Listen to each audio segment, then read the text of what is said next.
회초리를 아끼면 아이를 망친다라는 말이 있듯이 체벌의 필요성을 말하는 사람들이 있습니다. 성경에도 매를 아끼는 자는 그의 자식을 미워함이라 자식을 사랑하는 자는 근실이 징계하느니라 라는 구절이 존재합니다. 이렇게 과거에는 부모들이 자신의 아이들을 올바르게 키우기 위해 체벌을 당연시 여겼습니다. 하지만 현재 이르러 아이들에게 행하는 체벌은 학대라는 생각이 만연하게 퍼져 있습니다. 2021년 대한민국은 62년간 유지되었던 자녀 징계권 조항을 삭제했습니다. 이는 모든 아동은 폭력으로부터 보호받아야 할 권리 주체라는 점을 시사하고 있습니다.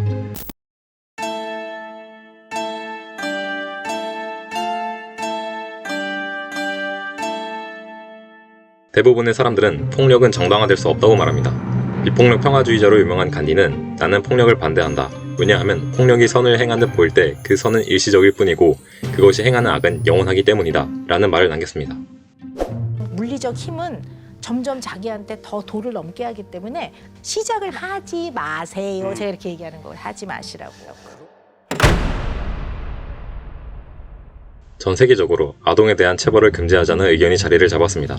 1999년에 발표된 체벌의 실태와 영향에 관한 연구는 체벌의 부정적인 영향에 집중했습니다. 그에 따르면 우선 체벌은 일탈을 유발할 수 있습니다.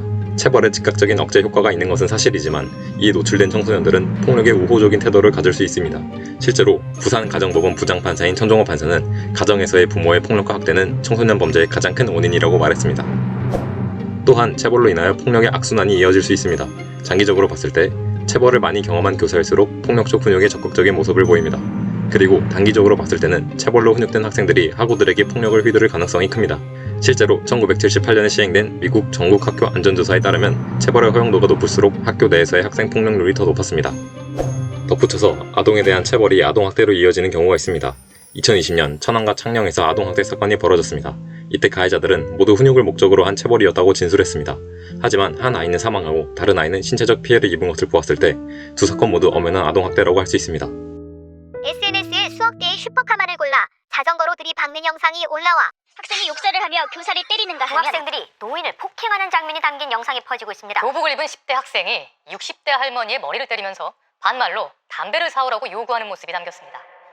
그와 반대로 교육적인 목적의 체벌을 옹호하는 의견도 있습니다. 체벌이 문제 행동을 교정하는 데 있어서 가장 합리적인 교육 방법이라는 것입니다. 우선 체벌은 올바른 인격 형성 및 인간성을 회복하는 데 도움이 될 수 있습니다. 실제로 2011년 서울 시내 중고등학교를 대상으로 조사한 논문에 따르면 교사와 학생 모두 정부의 체벌금지 정책 시행 이후 학생들의 태도가 이전보다 불량해졌다고 답했습니다. 이는 체벌이 학생들의 태도를 개선시키는 데 도움이 될 수 있다는 것입니다.